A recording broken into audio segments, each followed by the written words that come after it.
வணக்கம் நண்பர்களே. நோய் எதிர்ப்பு சக்தி இம்யூனிட்டியை அதிகரிக்க என்ன செய்ய வேண்டும்? WBC என்கின்ற இந்த வெள்ளை அணுக்கள் நமது உடலில் அதிகமாக இருக்க வேண்டும். அதாவது 4000 12,000 வரை நமது உடலில் இருக்க வேண்டும். இந்த வெள்ளை அணுக்கள் அதிகரிக்க என்ன செய்ய வேண்டுமெனில் நல்ல உடற்பயிற்சி செய்ய வேண்டும். முடிந்தால் இளம் வெயிலில் விளையாடுவது, நடைப்பயிற்சி செய்வது மிகவும் நல்லது. ஏனெனில் இளம் வெயிலில் விட்டமின் D அதிகமாக இருக்கும். இந்த விட்டமின் D நமது உடலில் படுவதால் இயற்கையாகவே நோய் எதிர்ப்பு சக்தி அதிகரிக்க முடியும். மற்றும் அந்தந்த காலகட்டத்தில் குழந்தைகளுக்கு போட வேண்டிய தடுப்பூசிகளை முறையாக போட்டுக்கொள்ள வேண்டும். நல்ல ஆரோக்கியமான தூக்கம் இருக்க வேண்டும். அதாவது குறைந்தபட்சம் 8 மணி நேரமாவது தூக்கம் இருக்க வேண்டும். நல்ல தூக்கம் இருக்குமேயானால் நமது உடலில் தேவையில்லாத கழிவுகள் வெளியேற்றப்படும். நல்ல முறையில் ஹார்மோன்கள், என்சைம்ஸ்கள் பற்றாக்குறையின்றி நமது உடலில் இன்பேலன்சிங்கில் இன்றி பேலன்ஸாக பராமரிக்கும் நமது உடல்.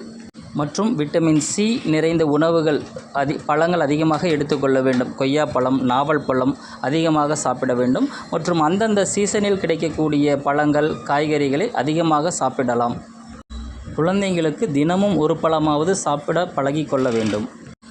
புரதம் நிறைந்த முட்டை, பால், பிரெட்டு, பயிறு வகைகள் அதிகமாக எடுத்துக்கொள்ள வேண்டும். ஏனெனில் இந்த வெள்ளை அணுக்கள் என்று சொல்லக்கூடிய ஒயிட் பிளட் செல்ஸ் அணுக்கள் புரோட்டீனால் ஆனது. இந்த புரோட்டீன் நிறைந்த உணவுகள் நாம் சாப்பிடுவதால், பிரெட்டு, பால், முட்டை இது போன்று நாம் சாப்பிடுவதால் இந்த புரோட்டீன் அதிகரிக்கும் பட்சத்தில் வெள்ளை அணுக்களும் அதிகமாக நமது உடலில் பராமரிக்கப்படும்.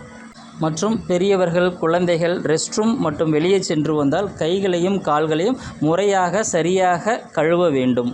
குழந்தைகளும் பெரியவர்களும் ஹேண்ட் வாஷ் டெக்னிக் என்று சொல்லக்கூடிய 6 ஸ்டெப்ஸ் சரியாக கற்றுக்கொள்ள வேண்டும். சரியாக அதன்படி கைகளை கழுவ வேண்டும்.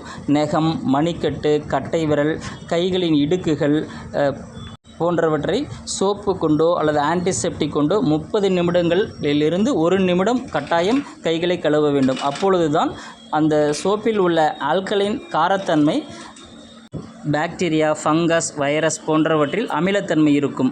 அதை நாம் முறையாக 1 நிமிடங்கள் கழுவும் போது மட்டுமே அதனுடைய தன்மை உருமாற்றம் பெற்று முழுமையாக நமது உடலிலிருந்து கைகளிலிருந்தும் அகற்றப்படும். சரியான இடைவெளியில் நகம் மற்றும் முடிகளை வெட்ட வேண்டும். நமது வாய்க்குள் செல்கின்ற உணவு சரியாக வேக வைக்கப்பட்டதா, ஆர்டிஃபிஷியல் கலரின்றி செயற்கை நிறமூட்டி இன்றி உள்ளதா, நமது உடலுக்கு பாதுகாப்பானதா என பார்த்து சாப்பிட வேண்டும். குழந்தைங்களுக்கும் கொடுக்க வேண்டும்.